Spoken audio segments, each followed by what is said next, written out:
Welcome to the Virtual Memories Show. I'm your host, Gil Roth, and we're here to preserve and promote culture, one weekly conversation at a time.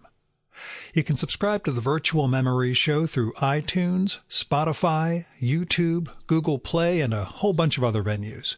Just visit our sites, chimeraobscura.com/VM or vmspod.com to find more information, along with our RSS feed. And follow the show on Twitter and Instagram at VMSPod. Well, it was a heck of a weekend. It started Thursday, actually, when I had this big meeting with congressional staff, and an hour after that, I was packing up to leave for the Small Press Expo in Bethesda, Maryland.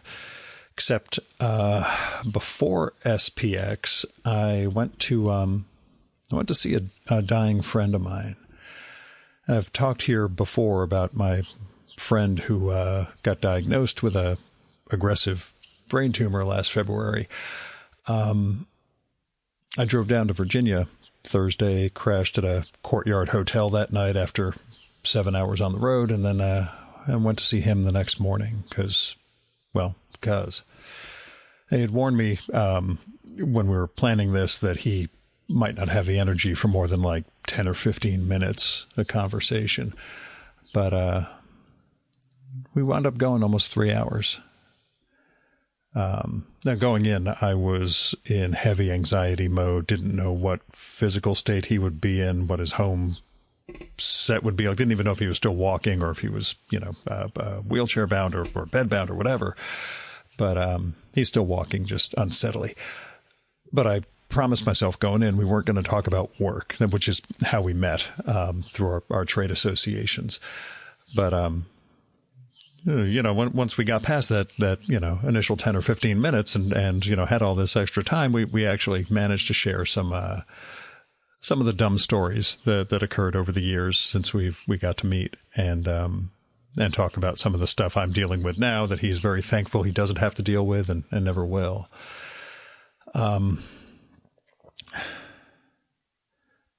I can't talk too much about it here, partly because I'll get too emotional, and partly because you're here for a podcast conversation, not Gil and his whole thing. But it was a good talk between friends, and I got to play with his dog Luigi for quite a while we talked. Luigi was wary of me at first and barked when I rang the doorbell, but came to love me because I played with his chew toy. We wrestled a lot, and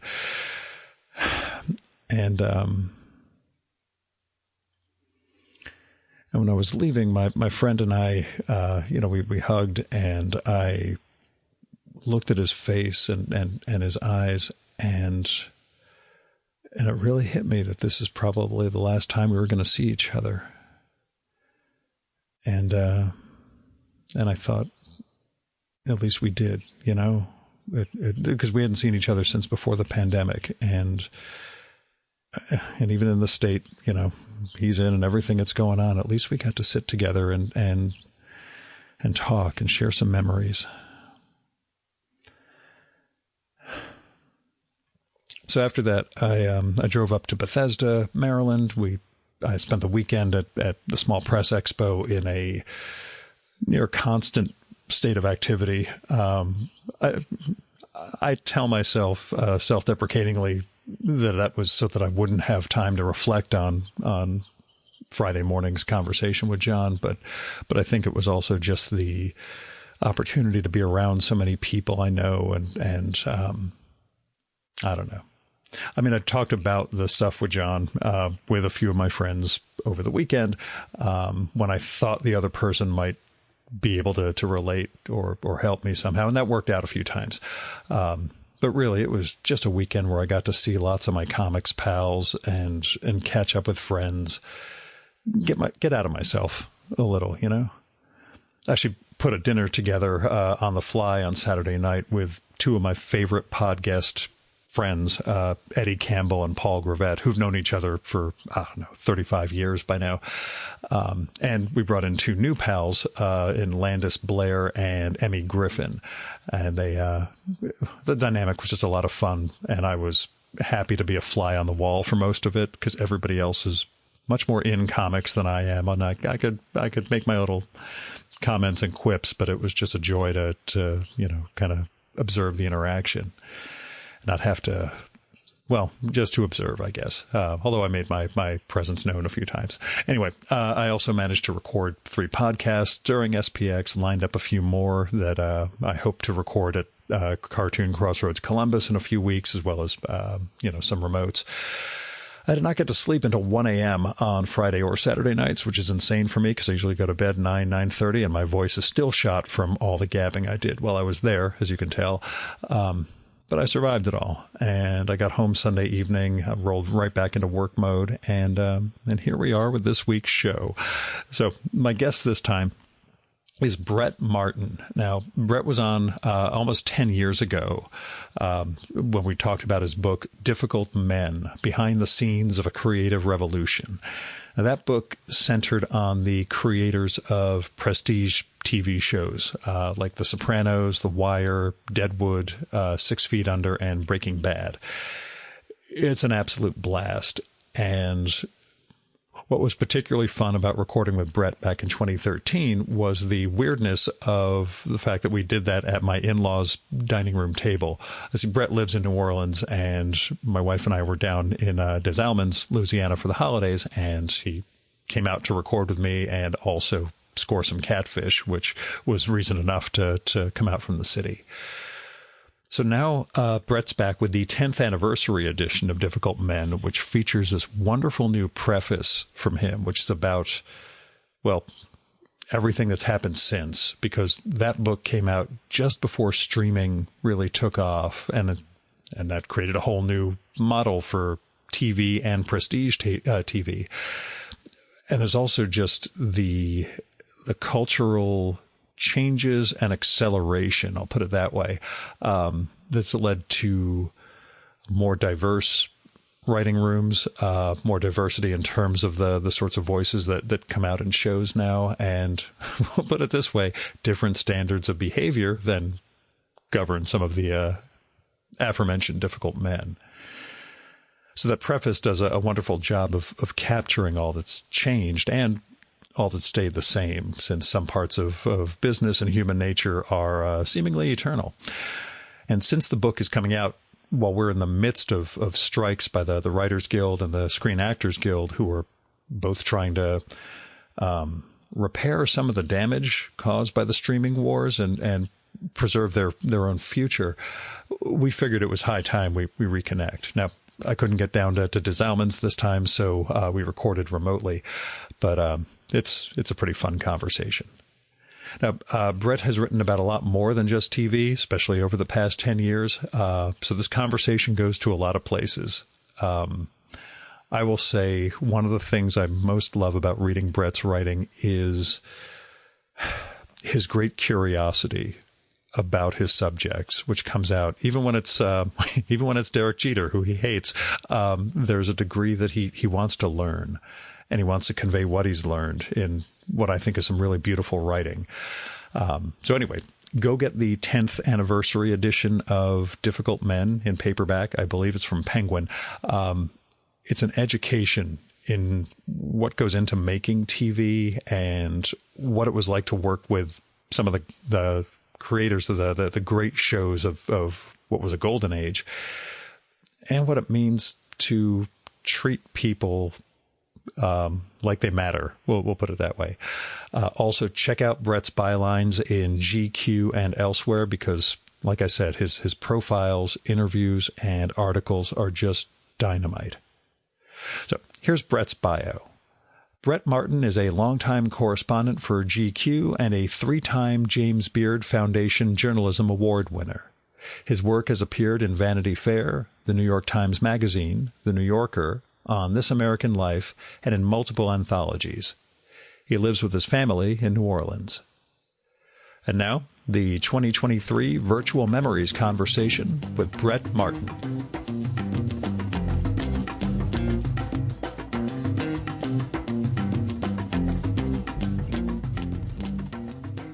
Tell me what it was like returning to Difficult Men for the 10th anniversary and writing a new foreword for it.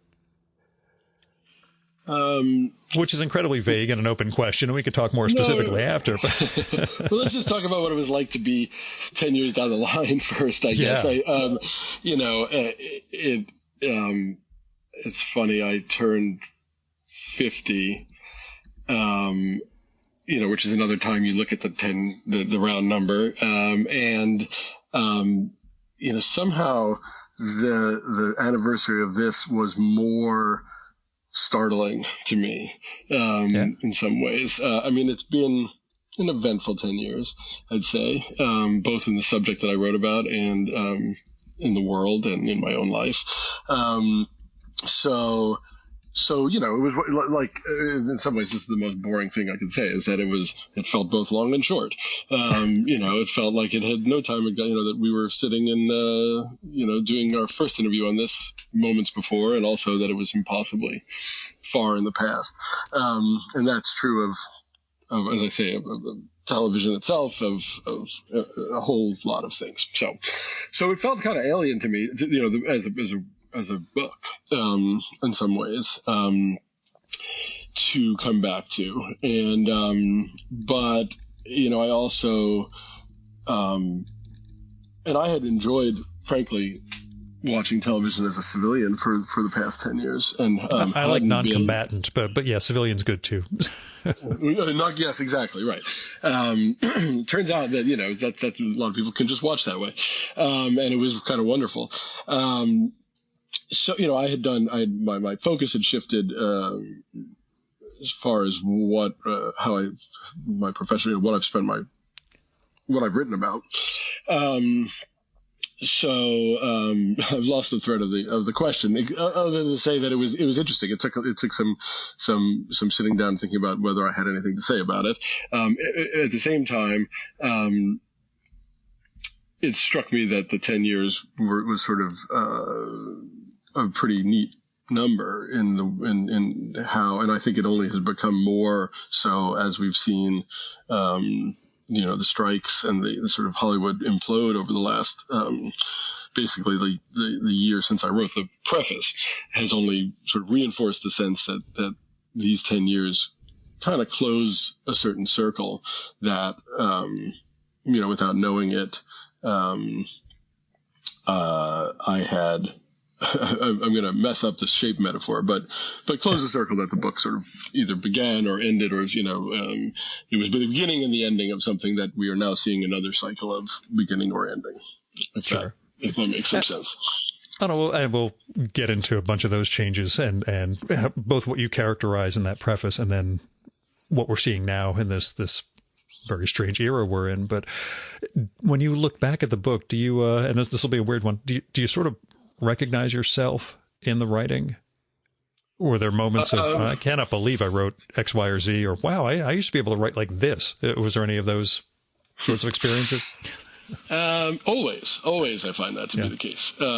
So yes, the immodest thing I'll say is that it's better than I would have thought, in a way that feels detached from myself, and I'm pleased to see, again, so much happened. It receded so fast that and I think this has, it has more to do with me than it does with the subject, is that, there's always a very quick, kind of alienation from something I've written. It doesn't really accrue in a way that makes me feel, I could do this again, for instance. Yeah. I had forgotten large parts of it. I mean, just in a non-neurotic way. I'd forgotten how much. I guess I can speak about it as a compliment is a living thing, because it's, or at least I can feel like I'm not egotistical to say that it was more alive than I remembered. There was a lot more. I had forgotten of a lot of the that so much of it was. I think that as time went on, as I talked about it the first time around, I largely wound up talking about it as a work of criticism and analysis. And because that's what people were sort of interested in talking about. I had identified this. I had identified this something that, that it was the kind of thing where you said it and everybody immediately thought, oh yeah, of course we've been living with this. Of course, all I talk about lately is television. Of course, these anti-heroes are in our faces. And we were at a certain turning point there where that was starting to end. And it turned out that, I was really blessed with being able to do a lot of press for it. But for the most part, what we talked about was it from a kind of cultural criticism standpoint and if you do that enough, and then enough time goes by, you sort of think, oh, well, that's what the book was. And I was really pleased to go back and realize that it's much more, or at least equally, a book of reporting and interviewing and of character study and profiling, and which is really what I do. And what I feel much more confident doing and much more confident standing behind. And I think that it really, I'm sad that may have been missed to some extent in the first time around. I think there's some really funny stuff in there. There's some really, as I say, vivid portraits of characters and artists that deserved it and deserved to be remembered that way. And so here I've just. It's funny to me because that's what I got from the book. I mean, I appreciated the the male anti-hero, etc. But to me, it was much more the personalities, the Davids, Vince, and the writing rooms and the sort of dynamics and tensions you build, contrasting their different approaches to how a TV show gets made. I'm one of those weird readers, I guess. No, I mean, I appreciate that, and maybe I'm crazy, but I somehow that part had receded for me over the 10 years that and I think it has to do with being in a climate of constant, and maybe it's my own climate, sort of constant takes and a robust world of. Everybody's got to have a take right away. Yeah. And, my sense that I was not really an expert in that, it sort of played into my, I mean, I think there's some very good thinking in there as well. I like to think so anyway. But I do think it emerges out of the reporting, and I'd forgotten how much fun it was to do all that, to be, to go around to all these guys. And I'm not sure you can do it now. I don't actually know the answer to that. But it was sort of I began this in probably, it was published in 2013. So I probably sold it in 2010 or 11, and then was working for those couple of years. And, I don't know. Somebody asked me recently how I got everybody. And I do think there was, I was working at GQ. I was freelancing. I think there was more access then than there is now, when social media kind of stands in for that access to people. Yeah, I could imagine. It's also, I wonder, there was still a limited enough universe of what we would call prestige TV, where, again, right at the cusp of what you're writing about, the explosion of that, quote unquote, peak TV from John Landgraf, you end up, if you were going to say, I'm going to do the peak TV creators in 2023, you wouldn't know where to start or stop. Absolutely. There was 5. I mean, it was a given what shows I was writing about. It was a given what 4 of the shows were. I'm messing up the numbers. I mean, it was definitely there was a lot of debate, mild debate, about what the last one would be. And Breaking Bad had just started when I sold this thing, so it was kind of a distant kind of bell. Nobody but knew no it was one going to really take thought off. that would, Yeah. Yeah, I mean, I didn't think so. So it certainly didn't look. It wasn't apparent that it was going to be such the perfect counterpoint to everything, and sort of a kind of or exclamation point on everything I was writing about. So actually, in my original proposal, I feel like maybe we talked about this. I have this dim memory. We talked about it the first time. It was 10 years ago. Nobody remembers. was Rescue Me, which is a now forgotten show, largely forgotten show on FX. With Dennis Leary as a fireman, right in the wake of 9/11. It was really one of the first times that 9/11 had been dealt with so explicitly on TV, and it was absolutely in keeping with everything that early phase had. And it's hard for me to offer a full-throated defense of Rescue Me at this point because I've sort of forgotten a lot of it, but at the time it felt like it was every bit as good, or at least it was every bit as interesting. And so that was my first fourth show, and then my first editor, who bought the book, was pressing hard for Battlestar Galactica, which probably would have been just as good would have probably been fascinating too. It was so outside my area of interest that I felt like it was. I just told him I didn't want to watch it. It's just not my thing, and he respected that. But your point, ultimately, my point is, even with some question about what the last show would be, it was within, there were 5 or 6 to choose from. It wasn't a tremendous number. Once I had set some guidelines, so I wasn't going to do network.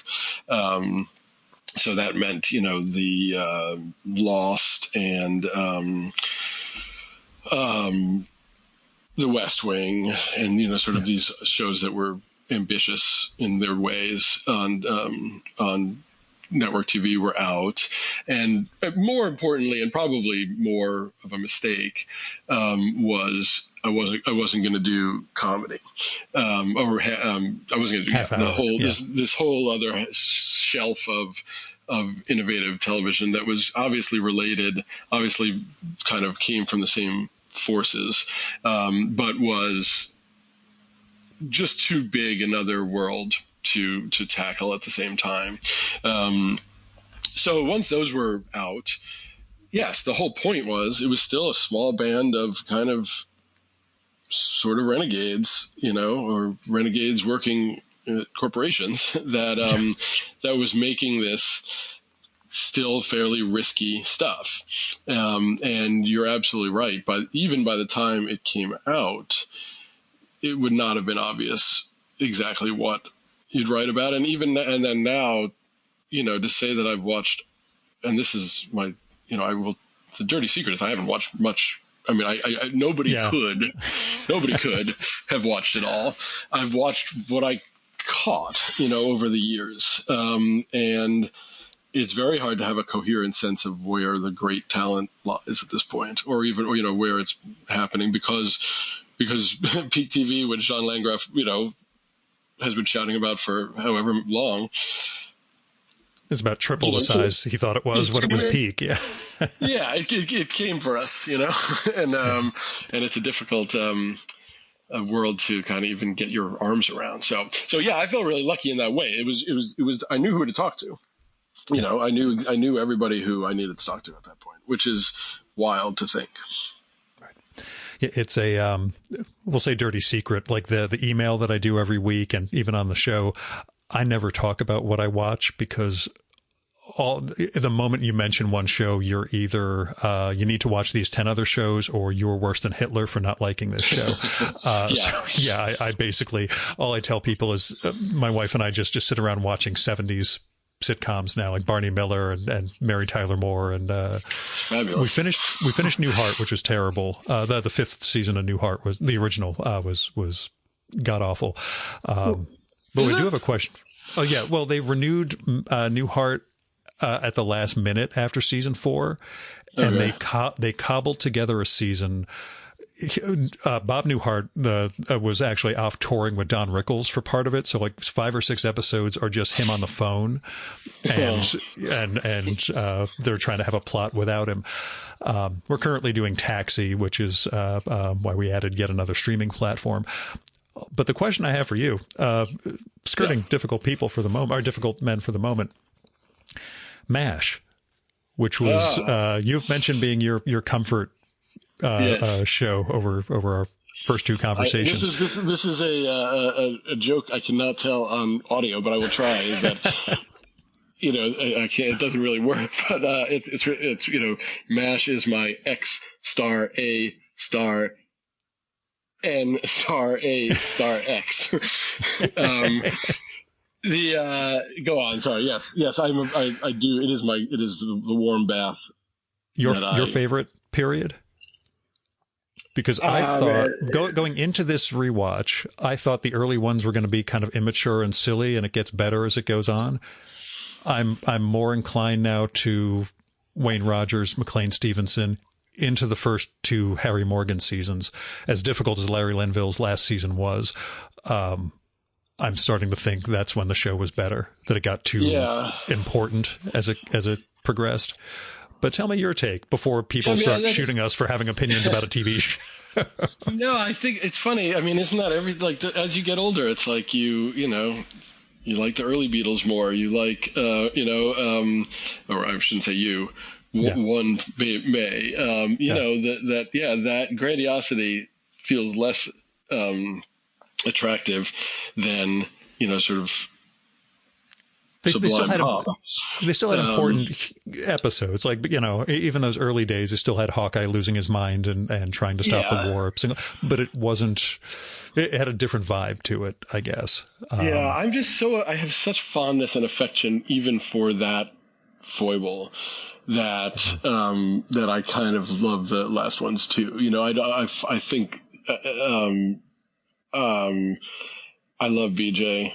I like Charles. I do. I think I get why Major Houlihan, sort of got defanged and sort of didn't have, could be sort of. Yeah, you can't sustain that level of that character.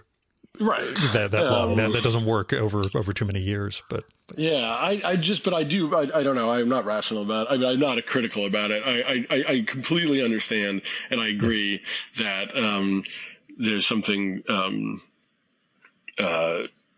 Yeah, I mean, it's obviously we've all got our favorite eras of things, and we all rediscover, what we like and don't like. I know, but I think it's right to. I think you're right to rediscover the early stuff as pure in some way, and less maudlin, obviously. But I do, for whatever reason, I find the characters so. I just have such great affection for it that I'll go there with them, Yeah. Rewatching it, I think Jamie Farr may have been the greatest performer in that entire cast. Is that right? That's so funny because he's still in. I completely buy that. As soon as you say it, it wouldn't have occurred to me, but it does. I think you're right. It's weird, Radar but was wonderful, but he does. Well, tell me. Yes, what were you going to say? Well, I was going to say the other big discovery we had was this Mary Tyler Moore rewatch, where I'm starting to think that Ted Baxter may have been the single greatest creation of the 70s on TV. What Ted Knight does with that character. I just watch him like he's a pompous blowhard, but he knows how vulnerable he is. And Ted Knight's conveying that every single scene that he's in. It's really just one of those things you don't know or don't appreciate necessarily, along with everything else about Mary Tyler Moore. But yeah, I was watching it, and my wife said at one point, was he nominated for this? I'm like, he was nominated every single year according to IMDb. They recognized him in the Emmys for that character. But again, it's just these things we don't think about because everything is now in this world. But that's one that I need to, that I'm sadly unimmersed in. I should go back. I don't think I ever watched it as a kid. And Amy was watching it. I'm like, let me watch. And then realized the entire cast is perfect. Mm-hmm. They all know what they're doing. When they swapped in Betty White, it just took off to another level. I'm like, they had this style of comedy down really, really well. Man, a great cast, but yeah, that's about to get me shot for talking about TV. So. Well, I'll tell you the one thing. I mean, talking about the, to go as far from prestige as possible. My partner and I got really into the new Night Court, which is indefensible by any, Haven't tried it yet. Love the original. It's awful in its way, but it's completely but John Larroquette is so magnetic and so charismatic, and it's such a fascinating in weird ways. I'm hoping to be able to profile him sometime because I'm fascinated by. He has this incredible gravity to him in the midst of this, very very dopey premise thing, I can't say why, but I really, other than that, I found it, we watched it compulsively. So that's how far I've come from celebrating the birth of prestige TV. Do you have any contact with any of the subjects from Difficult Men at this point, or was it pretty much this is for the book? Yeah, no. I mean, I had none for a long time. I've never heard a thing, except for some, that's not entirely true. With the main characters, I've never spoken to David Chase again. I've never. There was. I see David Simon occasionally around New Orleans, or did for a little while, because Treme was still being filmed, but no real feedback from him. Todd Kessler, who is, created Damages and was a Sopranos writer, and I occasionally correspond. And Vince was very kind and wrote a really beautiful new blurb for this edition, which I'm extremely grateful for. But we don't have any any real friendly contact. No, I really thought of this as this goes back to not staying in the world of television. I really thought of it as a piece of journalism that was discreet.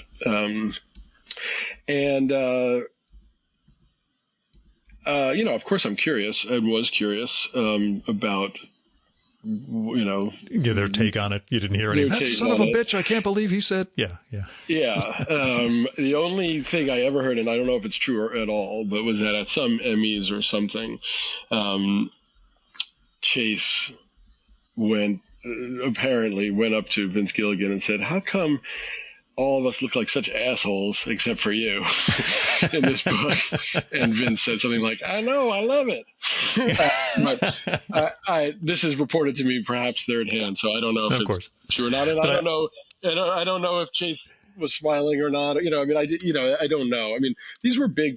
Honestly, from a personal standpoint, I admired. And David was sort of the one who I spent the most time with. And in whom I was most kind of emotionally invested, I'd say, because I found him fascinating, because I found him a little tragic, because I found him,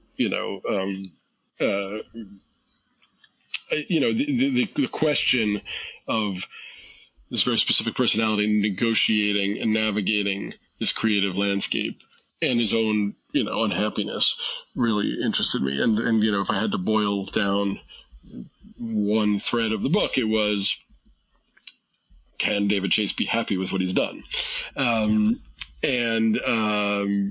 Anyway, I felt a great fondness for him, but he was also a really intimidating character, and not one who, took things he didn't like lightly. So there was a certain amount of, I certainly was awaiting a nasty response, but I never got one. And I don't know, to this day, I genuinely don't know his or almost anybody else's opinion of the book. Yeah, we'll take that as a positive. I would say it's not like he's busy making more movies or anything, but that's just a side joke. Yeah. Yeah. I do think, I would love to sort of debrief further with him, because I do think he's one of these, artists whose work, whose body work, and evolution and mistakes and steps backwards are fascinating. How much, given that the book came out in 2013, and again, these are centered around, difficult men, the men who were the show creators and writers, how much of the Me Too era and, again, women opening up about their awful experiences, one of which you characterize in the new preface, how much of that, I guess, make you sort of reevaluate what was even the premise of the book, much less, the ways you wrote about them? Mm-hmm. Yeah, well, it's very complicated. As a man, how bad did you feel? That's I guess the big way of putting it. But, it's funny. I talked about not really remembering what was in there. I went back and, prepared to cringe. And I didn't cringe as much as I expected, I have to say. Because I think actually, and this is self-serving in its way, but in many ways, I mean, the paradox of leaving my book aside for a moment, the paradox of the work is that in many ways it was about toxic patriarchy, right? All of it. Yeah. That's not necessarily knowing. Obviously, Mad Men was obviously very explicitly about that, but all of them were versions of that, and while sort of enacting it at the same time, whether it was behind the scenes in certain cases, or through this, having it both ways of sort of the seductiveness of these characters and the seductiveness of the showrunner at the same time.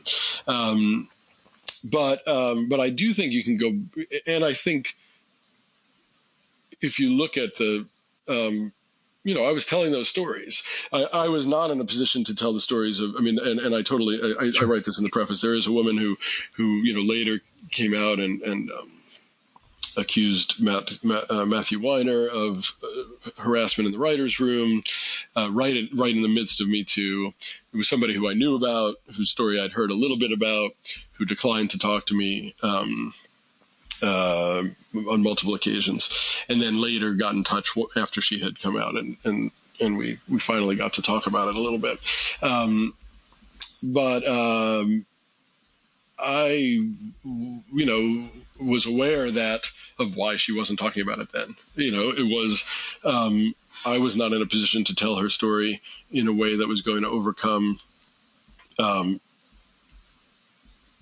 people's sort of the that was going to overcome the culture of the moment, sure, which would have said,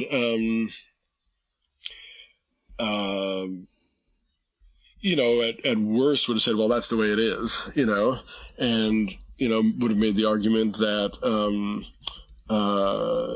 this is how good work gets done.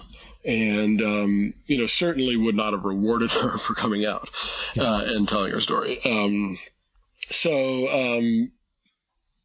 guess the question about how bad I felt would be, did I contribute to glorifying a certain kind of workplace? I would say you could argue that simply by writing about it in an exciting way, maybe I did. But I think I was pretty clear about how brutal those places were. And I think I was, if not specifically in the gender realm, but just in general as abusive workplaces. And I think that, the arc of the book really led to Vince Gilligan's writing room. I was going to say this goes exactly to the why do you come off? Why are you the one guy who's not an asshole in this book? Because he's the one guy who's not an asshole. He created that's fair. But that was a point, in some ways that it doesn't have to be this way. Yeah. Now I think I got dinged about it not being more inclusive of shows that are, although, I said this at the time too, I feel as though I'm being defensive. I do, the book is very much of its time. It does not go out of its way to, break new, to create Me Too. Yeah. But the women that are in there, who are hugely important, like Carol Strauss and many of the actresses, are given their due, I think, and I think that I give some sense of what the toll was on them as well. But clearly, you can go back and look at many of these stories. Most David Milch being sort of the ultimate example, and see them in a very different way now. And I mean, that's part of my part of the impetus to do a new edition was to frame that and to acknowledge it and to sort of talk about it a little bit.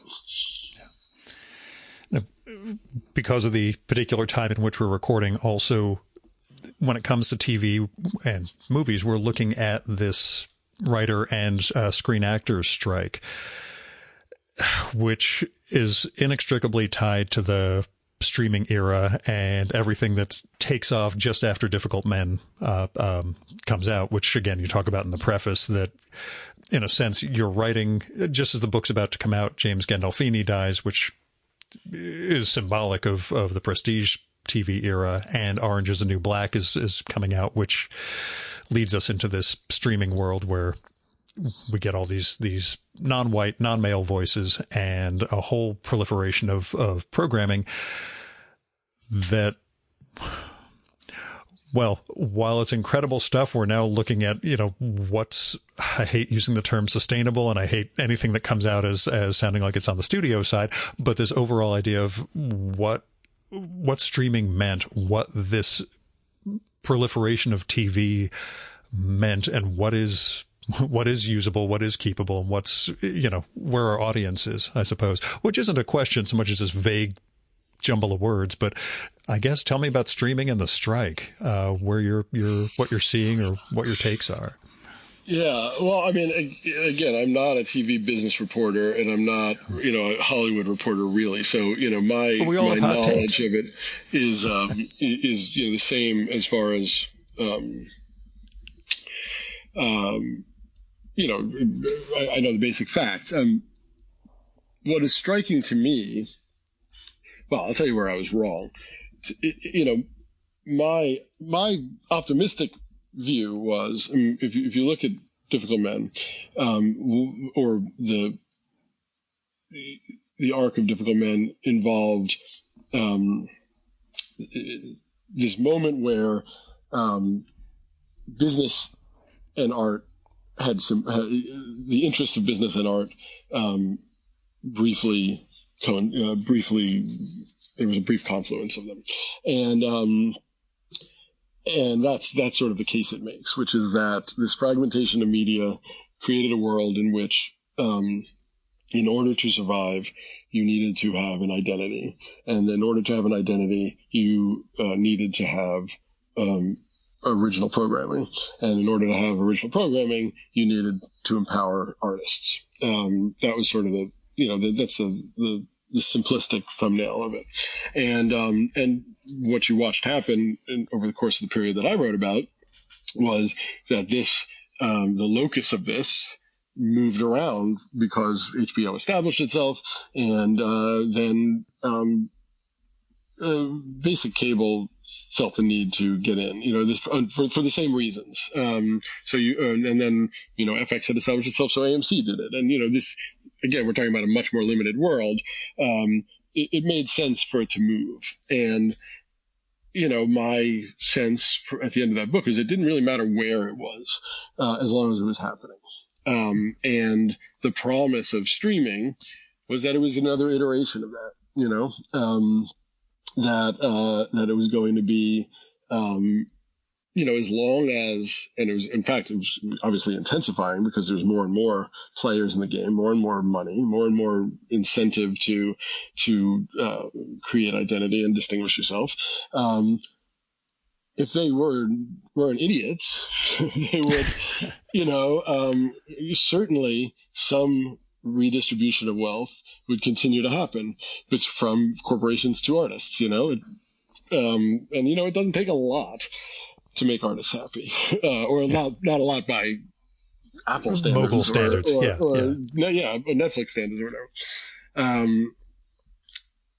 And I couldn't tell you, I couldn't break down their books. I couldn't argue, but to me, it seems as though they just fucked it up, like they, like or didn't have that sensibility.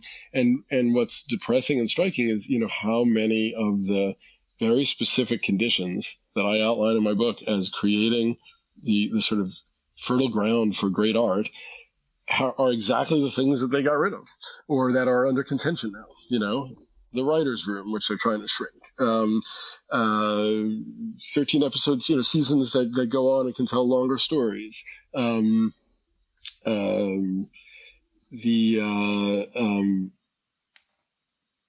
sorry, I'm blanking on another one of these factors, but it's sort of, if you go down the line, the idea of a writer on set, sort of acting as producer. It's like, to hear writers pine for 23 episode network TV, when 10 years ago they were celebrating the demise of exactly that, is commercials. That's what people are asking for. Commercials. Commercials. The freedom from commercials was the great liberator. You didn't have to hit a note at the end of every scene. You didn't have to break up your action. You didn't have to worry about the influence of soap companies that didn't want a murder right up against their soap. So all of these things have very sadly seemed to all the kind of triumphs of this period seem to have been revealed to be either abandoned or hollowed out. That's the most pessimistic view I can take. I would love to hear, another. No, I'm with you. My fear is that, and again, this is not a pro studio take, but that studios or their owners were following that venture capital idea of, let's just keep generating stuff and eventually we'll show growth somehow. Yeah. And that if we really saw the numbers on our favorite shows, it would be a nightmare. I don't think that's the reason why they're not revealing, viewership numbers, but I think, as we said, there's way too much stuff out there for anybody to be watching. And if you found out that only 5,000 people were watching show X that you absolutely love, it would sort of make the argument that, they can't possibly be making any money from having show X on the platform. But it's almost like when Succession finished, which I only watched the first couple of episodes of, and the cultural zeitgeist was absolutely bananas for that. You found like 15 articles about it in the New York Times, etc. And then like the ratings numbers come out, and it's like, if that was on network, they would have canceled it after a season. It was like instead of Difficult Men, it was like the Billy Eichner show, Difficult People. There was an episode about a PBS fundraiser where James Urbaniak is trying to, this nightmarish, insane thing where he's got this huge fundraiser he's trying to run. And at the end, he, announces they succeeded. They beat the other station, elsewhere that they wanted to do. They raised $1,700 in the whole fundraiser. And that's one of those moments of, the Succession thing was big and like 3 million people watched it. And it's, Yeah, I think I say that the Sopranos finale was beaten by Big Bang Theory by a factor of 10 or 12. But the point was, that, and again, like, that was great. It was, in a certain model, that is exactly what allowed this stuff to happen. Right. That was the deal. That was the, it was, you had people for whom that seemed like a victory, and not just the writers, but, the people who believed that numbers were less important than awareness and brand. And what they did, it seems to me as a viewer, is completely erase all of those benefits, Right. because I couldn't tell you what streaming service almost anything is on. There's no such thing as a Netflix show, as far as I can tell. There's no such thing as a Apple show. I mean, perhaps people who watch more would disagree, but I don't think I'm wrong that most people have absolutely no idea where the stuff they want to watch lives, which takes away one of the great incentives for doing it, and one of the great kind of what makes up for those small numbers. We've just come full circle. I mean, it's incredible. The idea, the great crime that David Chase would scream about was, having to please everybody, and being able to survive with a small audience was the grail. But I think you're absolutely right. Like in so many other areas of American life, that model of just growth above all poisoned the well. Yeah, it's it's not defensible, but it led to some really amazing art and things that we know would never get produced under normal circumstances, being 15 years ago. But somehow, it was a golden age that nobody knew was golden, and people shit on it at the time, and then you look back, or we'll look back in a few years when we're back to a couple of platforms. Yeah. And think about, wow, there's nothing to watch except for me, because I'll be watching 70s reruns all the time. But I think it should be said that that's if there's a balm here, if there's it's that the work has been incredible. If you can find it. I mean, I've missed more what I believe is probably amazing work than I could have ever hoped I would ever even have a chance to see, 10 or 15 years ago. There's some stuff, it did birth a period of incredible work. It's unfortunately nobody seems to have, or very few people seem to have been sufficiently enriched by it. And that's a problem. It seems like it was the opportunity and less, back end reward, which starts to push you into the, do it for the exposure. But we know where that ends up leading, artist dies of exposure. But anyway, to get away from TV, last time we talked was May 2020, and you had finished the big GQ restaurant guide article. We were in the middle of lockdowns of various kinds. Do you remember your first big restaurant visit after lockdown, after it was quote unquote safe? Did you have a place you wanted to go, or, was there that first time you sat down in a restaurant as opposed to curbside that was, wow, I'm actually back in a restaurant for the first time? Unfortunately for us, it was a Five Guys, but, I don't know for you. It sounds like it could be good. I mean, it almost didn't matter what it was, right? I mean, it's wild. It's wild to think that I don't.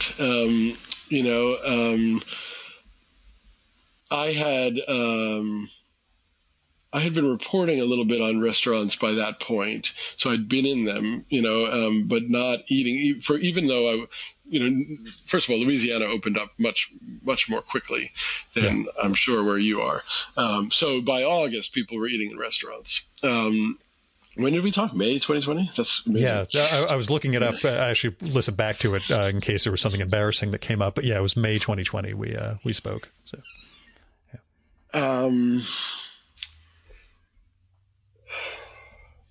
I think you had a Crescent City dinner with the Bretts, shortly before everything went down. But that was the Bretts. We went to Crescent City Steakhouse the night before. I remember sitting around which is a gorgeous room. If you look it up, it's sort of like it is in some ways such a quintessence of restaurant. It couldn't have been a better one to say goodbye to restaurants from. And then that was the last day, and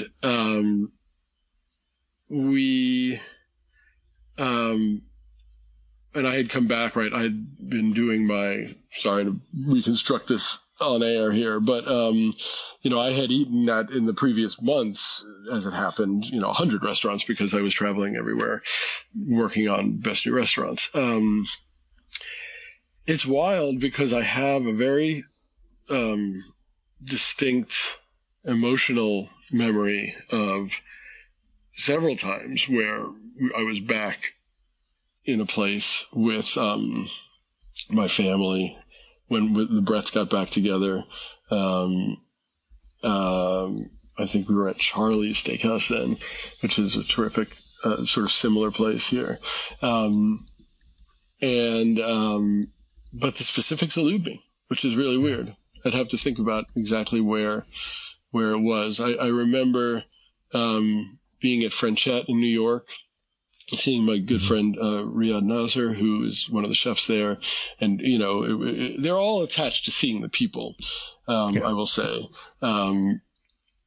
I was at Galatoire's last night, and I still am a little amazed sometimes. Talk about things that seem both near and far. In some ways it feels like ancient history, and then I'll find myself moved without even necessarily thinking explicitly that I'm so happy to be back among people, etc. I'll find myself moved in a loud, raucous, happy restaurant scene, and have to think about why. Although, maybe that's what attracted me, or maybe I was moved before too. So anyway, but the absence of it for so long. I'm sorry, that was like a lightning round that I turned into a No, it's because one of the things I'm curious about, given the role you've had in the last bunch of years, is how restaurant culture has changed. From, again, you were writing about it before we go through pandemic and lockdowns, where so many restaurants were, week to week, basically. And we have one here. My neighbor was telling me a couple of weeks ago, there's this one, the next town over in Oakland, where during lockdown, he called them and said, "Do you guys do takeout?" And they're like, "We never have, but I guess we need to." So he and his wife would order takeout, go pick up this stuff from them in Oakland every week. When they started doing in person again, Glenn walked in, the staff cheered. He has never not been cheered since he's gone back to the place. "You kept us in business." And it was like that. I was one guy ordering once a week, and apparently that was enough to keep them going for those first couple of months. And since then they never let him forget it. But yeah, for you, seeing restaurant culture, seeing the how mentalities have changed, has there been any? Are you noticing something, or is that part of what you're writing about next? So I shouldn't ask you before it's crystallized. No. I mean, it's not. It's been. First of all, one thing is that I it was the end of that project, which was becoming a magazine. There's a bigger story here about the resources of magazines, etc. But I basically don't get paid to eat it like I once was, which is a big deal, because which is when you very quickly learn how you've neglected writing about the what it costs to eat out. So I'm not on the beat the way I once was, which is a relief in some ways, and sad in other ways. But one thing that I came out of the pandemic feeling was much less urge to discover the new, especially when it wasn't my job. So I'm not as in touch with, every trend that comes along. But I, and it was the discourse about restaurants, which had to stand in for restaurants for a while when nobody was going to them, it really became about what it's not that dissimilar from TV, that there's a lot that it's untenable for a lot of people, that it's built on a lot of inequity and which I think anybody knew already, but that became a big rallying cry.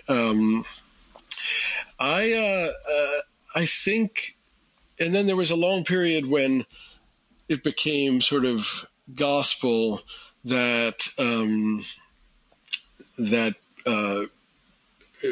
which was the strangest thing in food media. It's almost like food media and restaurant media believed that restaurants shouldn't exist. That became part of the part of the discussion, Yeah. and very much a thing about sort of instructing diners on how to behave and how they had been, abusing. That's too strong a word, but discourteous. Yeah, discourteous in various ways. Yeah.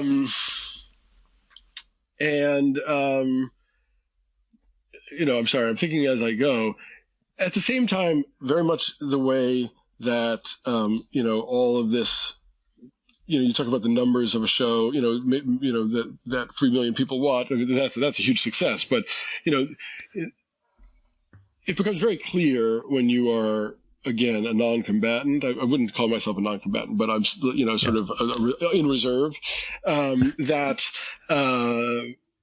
what food media talks about is, there's a vast gulf between that and what the vast number of people in America are eating and how they eat and what they want. It almost becomes its own sort of siloed conversation about a set of things that are all interesting and important and but really for a very, very small audience. So that struck me since I've sort of stepped outside the heat of the arena. In my experience, we're all happy to be back. There was this very frantic period. I think there's almost, it was very exciting, when everybody was, I was in New York. I wrote a story, a profile of, Superiority Burger, which is this fabulous and fascinating restaurant, that, expanded from a very small stand to take over the Odessa Diner, and in many ways kind of took over Odessa's place in the Lower East Side as a kind of,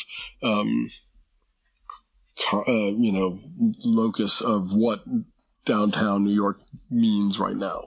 Yeah. And it was really fun to be back and sort of reading a restaurant that way, which is how I think about it. I enjoy thinking seriously about restaurants as texts, not to be too pretentious about it, but, and it's one of the things I miss about doing it more regularly. But it was the first time I'd been in New York, on a beautiful spring night, since pandemic and since the outdoor dining. And I would walk home to my hotel in Tribeca, and, I'd never seen the city so alive and energetic and giddy, and I felt like we were still getting some effect of this release that has come out of the pandemic, even if nobody talks about it anymore. So I didn't answer your question, but those are some of my thoughts about dining out. I will say that I didn't miss it for most of I surprised myself. Yeah. Well, I shouldn't say I didn't miss it. I didn't miss it enough to do it. I didn't feel desperate, and I didn't take out as much as I should. I'm one of these people who talk about dirty secrets. I don't binge TV, and I never bring in food. I don't get delivery, and I don't bring in. I've never had delivery to my house here, and I didn't do it when I was in New York for 20 years. I will go pick up food occasionally, but we very rarely do I eat other people's cooked food in my house. I like to cook, and so. And part of that is I just don't think restaurant food belongs in your house. That's how I feel, it's a huge thing. Like, I get very stressed out about it whenever we try to do it, and I could do, and as I say, delivery, for whatever reason, I just don't. I've never used any of those services. And I felt surprisingly okay. I missed going out with friends and stuff, but for that period, I have 2 young children, and we, I made it through a life and a family to keep, intact. I nested. Yeah, my resources were spent on keeping us fed here, in a way that I know there was this, like your friend, there were these great stories of sustaining places, and I kind of wanted to, and we did a little, but It wasn't the first thing I cared about. I'm hip. Out where we live, things are more isolated, so it's a stranger dining setup and situation. But no, I get where you're coming from. But if you're post-restaurant, do you have a beat at present, or are you more utility infielder as writing goes? I like to think more of sort of a assassin for hire if we're going to go. Oh, is that too? If we're going to, if we're picking new professions. No, I still do a fair. I mean, I'm sort of. I've moved back to being more of a generalist. So I'd say I still do about a third of what I do is food. The resources to do the kind of work that I used to do just don't exist in magazines anymore. I mean, I lived through a wonderful time of being able to travel and eat and write about restaurants in this way that wasn't compromised by having to take free food, and I'm incredibly grateful for that. It's a really hard job and a really expensive one to be able to cover restaurants in that way. And but I still do. I did that profile of Brooks Headley and that restaurant. I do several of those a year for sure. And I write for a really great magazine, Garden and Gun, which is a title that my mother still doesn't believe exists, but is every bit just a terrific. So what you want a magazine to be, and publishes great writers. And they publish me, and they, and I get to do ambitious, magazine-y work there in a way that almost has disappeared elsewhere. So that's a place where I do some food work.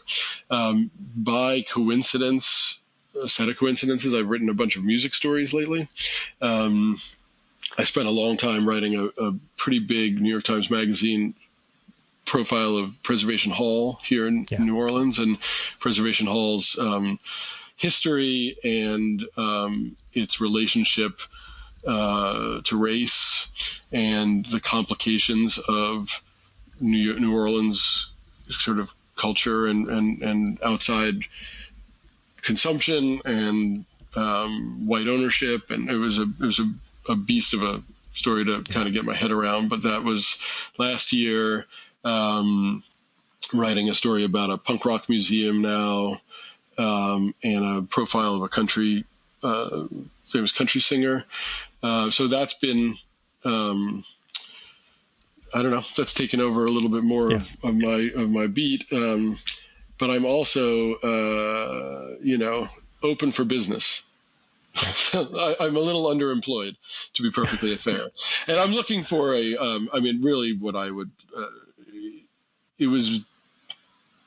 I learned how hard it was to write a book, which everybody learns, but it's been 10 years. And part of that is because I found it so difficult, not to make a pun out of it. Yeah. And I would like to find a longer project to throw myself into.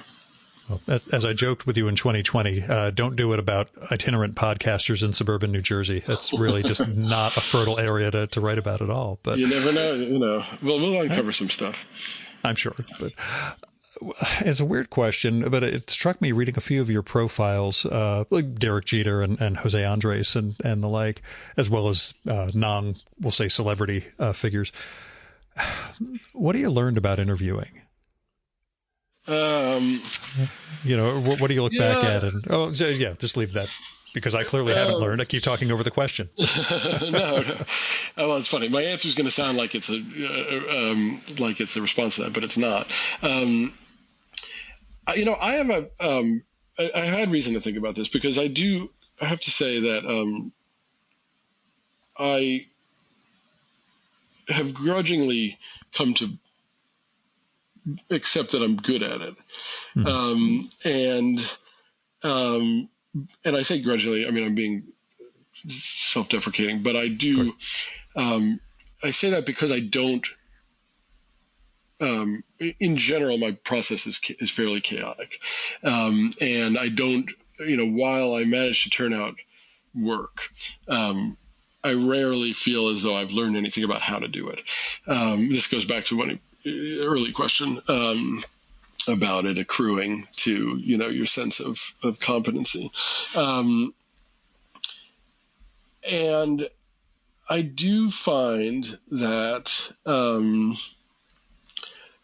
there's often a case where I'm warned somebody is not a good interview, or won't talk, or is very guarded, or that is all bullshit. Every time I've gotten that, I've had the best conversations ever. I'm sorry, I know you're about to say the same thing, but basically, yeah. I mean, basically, whether it's the best conversation ever or not, I do. It's like all the cities they'll tell you not to go to, and that turn out to be like Mexico. If you listen to everybody who says, "Oh God, you couldn't possibly go to Mexico City. Oh God, you couldn't possibly go to Naples." You'll get robbed the moment you get off the plane. Whatever. If you listen to all those, you never go anywhere. If you listen to this about interview subjects, you would. And I think it is. I think people are unused to being listened to, and are very aware on a kind of gut level when someone really is listening.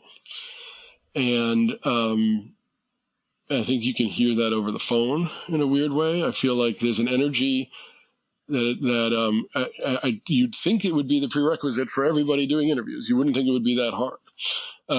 But and it's not something I particularly work at. But being listened to is extremely powerful, and I think it's something that people pick up on, and it's something that I feel like I naturally do. So that's the number one thing I'd say, is that, and it leads. That's yeah. I guess that's my answer. I imagine you feel the same way. It's the reps.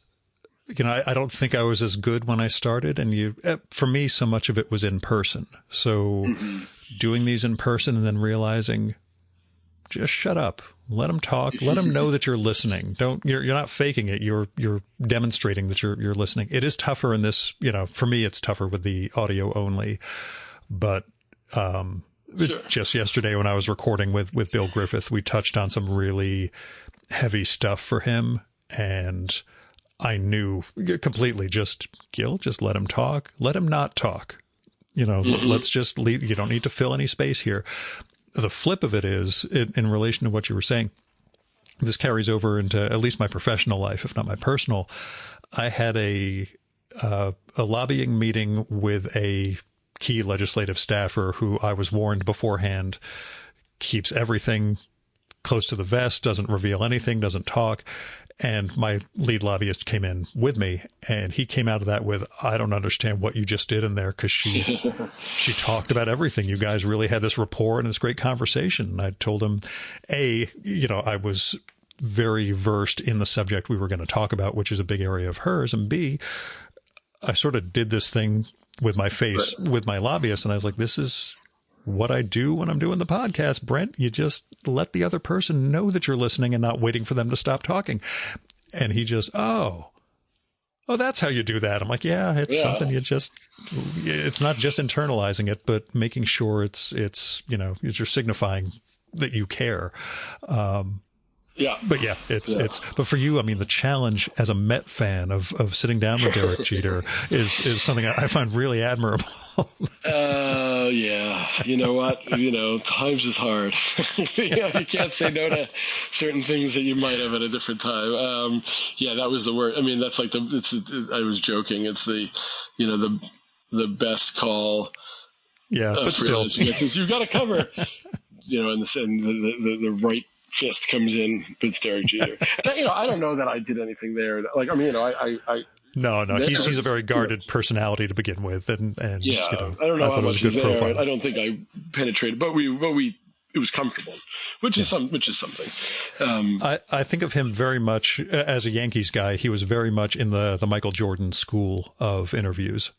He always spoke, just in sports cliche and kept everything constrained. So, even in his retirement, I'm sure he wasn't, No, there are certain people who come in. I mean, he explicitly comes in and views it as a kind of defensive combat, and has reason to some extent. But there are limitations to what I don't need everybody to cry. I don't need everybody to. Sometimes a solid single's okay. Yeah. So I guess as a last question, since we last spoke, Bartolo Colon finally retired. Yes. Does that make you feel old or skinny? Do you just feel skinny when? Everything makes me feel old. I would say, I'm. It just gave me pleasure to remember. I think they're retiring. I think he's retiring as a Met. Did that happen already? I can't remember. I think he announced it like end of last year. So it probably, I don't know. We'll look up Bartolo. The one good thing about doing these remotely is that I can goof around on the internet while we're talking. But I think they're doing a night with him, and he's going to retire as a Met in special September ceremony. So we haven't missed it. It's like Big Sexy Night or something like that. No, well, in some ways it makes me feel, it means, what was it? Yeah, he was the last player older than me. Is that correct? When I wrote about him in the New Yorker? Yeah. Like there was but, that ship is long gone. that was just a momentary reprieve. But I do feel skinny. So again, around Bartolo Colon, I think we can all feel better about our physiques. So I feel skinny, but I feel like, it highlights how an athlete. I mean, he also could beat me in a foot race, beat me in absolutely any sport whatsoever. So I don't know. It's all a mixed bag. Bartolo is everything. Yeah. Real last question: what are you reading? Which I know I should have warned you was coming, but no, that's okay. I'm reading that book, Circe, which was Madeline Miller, I think. Yes. Yeah. Which I think is terrific, and I think it's really great. It reminds me a little of. I feel like it's the kind of thing. For some reason, I'm reflexively defensive. I feel like I have to defend it because it was really popular and because it's. I don't know for dumb reasons. I think it's really brilliant. It reminds me of the Hilary Mantel trilogy in that it's clearly it comes from this just incredible just really obviously erudite bank of knowledge, but so deep that it doesn't feel like it's showing it in any way, and that it kind of it works. It's totally alive, but underpinned by this world of knowledge. So that was that's pretty great. What did I read right before that? You want to have the right answer when you're asked this, it's got to be. And that's why I always feel terrible. Or like, it's worse if you just draw a complete blank. That's usually No, I don't read. Yeah. That's right. You're basically saying you don't read. I was spending a lot of time. I was writing about punk, or I'm interested in writing about punk. I'm writing one thing about punk rock, so I was reading the work of this zine writer, Aaron Cometbus, that is. I had never known much about, and is an extraordinary body of work. So I was doing a lot of that for work fairly recently, and I think I'm trying to remember what else is on my table. I know this because we switch. I put it down, and then my girlfriend so I'm trying to think if we switch. I took Circe from her, and I'm trying to remember if I gave anything back this time around. Let's leave it at that. Oh, no, I know what it was. I read two things. Sorry, forgive me. That came out this month in Galley that I really loved. The new James McBride, which is called the Heaven and Earth Grocery or something like that, was really terrific. And I'm sure it's getting a lot of attention. And then this novel that I think the Times reviewed, but I've heard very little else about, called Sharkheart, which is a totally bizarre, devastatingly romantic novel about a couple where the man is literally mutating into a great white shark. and I will leave it at that. And I thought was really beautifully done. It's Emily Haybeck, it looks like. Again, I can look stuff up while we're talking. So yeah, and first novel. She's from Oklahoma, I think. Not Shark territory, but okay. Exactly. Total surprise. Get her on the podcast. I will look her up. I should also ask, what are you watching? Or is there one show that you would cite, since we are supposed to ostensibly be talking about TV? Sure. What do you wish more people were watching? Is It Cake is a perfect television show, and a great piece of entertainment. I've been watching Reservoir Dogs, the most recent Reservation Dogs. Oh God! Which one of those that I think is the best thing on TV, but I'm also convinced wouldn't have existed without this era. But you're about to say something good or bad about it. Well, I think it is. I totally agree. To me, that Atlanta. I mean, there's certain ones that are the promise of this era. That are the promise of everything I wrote about, and are the incredible to exist. I find it just on a episode to episode basis, from putting on my critic's hat, I find it sometimes frustrating. But I think it's an incredible thing to exist, and I love it. I'll tell you, our pandemic obsession was, it no longer exists, but was, it's more in the Is It Cake department, was Ink Master, which is it has the worst features of reality competition television, but is also the most serious examination of artistic aesthetics that you will ever find on television. Compared to all of these highbrow, glass blowing, cake making, whatever it is, shows that are ostensibly classier and ostensibly more highbrow. The conversation about art, aesthetics, technicalities, etc., that takes place on this tattoo show, if you can live through all the garbage on it, is amazing. So that was our addiction for most of this 13, 14 seasons or something like that. So we watched a lot of that. We watched Station 11 recently, which was interesting, having read the book. But I watch a lot of baseball this time of year. Honestly, that takes up a lot of time. Even though I don't think for either of us we should be watching much baseball. As Yankee and Met fans, I don't think there's an awful lot for us to watch. At least I have Gary Cohen, Ron Darling, and Keith Hernandez. I wouldn't listen to Michael Kay if you paid me. But to be honest with you, they are so good that I've often wondered whether if I was offered a championship team but with terrible announcers, would I take it? And I don't like to think about how I'd have to answer that question. As someone who's had to listen to John Sterling on the radio, I can tell you take the championships. Even with a terrible announcer. Yeah. So that's it. And then, we have children. We don't watch a lot is the thing. So understood. But, it gives us some good ammunition, and Ink Master will be the next thing after we finish the Mary Tyler Moore show. Don't start with season 1. You got to get into where they sort of figured it, so maybe 4 or 5. Understood. And you just have to get it's bad points are manifest. You're not going to miss what you have to live through, but see if you can get some appreciation from what's underneath. Will do. Thanks. And again, I hope we get to connect during Christmas time in New Orleans or Des Allemands or elsewhere, and come up with a book project. We need to sit down and talk long form about other stuff. I would love to. Thank you. And if you have any, send them my way. I'll do that. Yeah, I'll come up with some ideas.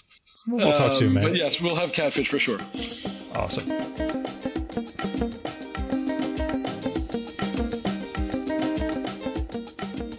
And that was Brett Martin. Go pick up the 10th anniversary edition of his book, Difficult Men. As you can tell from that conversation, a lot of that book stuck with me from 2013. I still won't talk about what TV shows I really watch, because that's an easy way to get into lots of fights. But I think that book is just an amazing chronicle of a golden age that was carrying the seeds of its demise, if that makes sense. I mean, every golden age does, but in retrospect, you can see where things were going to go in some respects, or the inevitability of some of those stories. Anyway, you should also check out Brett's site, which is brettmartin.org. That has links to a couple of his great profiles, including ones with Jose Andres, Larry David, and Jacques Pepin, as well as his reporting on Preservation Hall and an amazing trip through Florida. That's all I'm going to say about it. Just when you go to the About page, you'll see links to these, and every one of them is worth reading. But that's only a small sample of his work. You really should just look up his byline at GQ and elsewhere. Just plug in Brett Martin in your search engine and come across some good stuff. And you'll dive into his work. You will not be sorry. I'll put it that way. Now, he is on Twitter as Brett Martin, and on Instagram as Brettsy, Brettsy. But he never posts there. He's also on Blue Sky as Brett Martin, all one word, and I'll have links to all of that in the show and episode notes for this one. Now, you can support the Virtual Memories Show by telling other people about it. Just let them know there's this podcast, comes out every week, sometimes twice a week, which is probably going to happen this month, with really fascinating conversations with interesting creative folks. You can also help out the show by telling me what you like and don't like about it, and who you'd like to hear me record with, or what movie or TV show or book or piece of music or art exhibition or theater or restaurant, as Brett and I talk about, that I should turn listeners on to. And you can do that by writing me an email, DM if we're connected on social media, a postcard or letter. My mailing address is at the end of my weekly Substack, or by leaving a message on my Google Voice number, which is 973-869-9659. That goes directly to voicemail, so you don't have to worry about getting stuck in an awkward conversation with me. And messages can be up to 3 minutes long. So if you go longer than that, you'll get cut off. Call back, leave a second message. Oh, and let me know if it's okay to include your message in an upcoming episode of the show. You might have something interesting to share with listeners, but I would never do that without the speaker's permission. So, let me know. And if you got money to spare, don't give it to me. I mean, my day job treats me just fine. I do have a Patreon. My Substack is free, but there's a paid tier if you want to support that way. That's vmspod.substack.com. But really, help other people or institutions. You can help people through GoFundMe, Patreon, Kickstarter, Indiegogo, Crowdfunder, and all those other crowdfunding platforms. You'll find people who need help with medical bills or meeting rent or getting an artistic project off the ground or something. So there's lots of things you can do that way. And when it comes to institutions, I give to my local food bank every month, make occasional contributions to the Poor People's Campaign, Freedom Funds, election funds, Planned Parenthood. I make targeted election contributions, but I have a day job as a lobbyist, so that's part of my whole thing. But still, if you've got some resources to spare, then there's a lot you can do to help us move towards a better world. So, I hope you will. Our music for this episode is Fella by Hal Mayforth, used with permission from the artist. You should visit my archives to check out my episode with Hal from the summer of 2018 and learn more about his art and painting. And you can listen to his music at soundcloud.com/Mayforth. And that's MAY4TH. And that's it for this week's episode of the Virtual Memories Show. Thanks so much for listening. We'll be back next week with another great conversation. You can subscribe to the Virtual Memories Show and download past episodes at the iTunes Store. You can also find all our episodes and get on our email list at either of our websites, vmspod.com or chimeraobscura.com/VM. You can also follow the Virtual Memories Show on Twitter and Instagram at vmspod, at virtualmemoriespodcast.tumblr.com, and on YouTube, Spotify, and TuneIn.com by searching for Virtual Memories Show.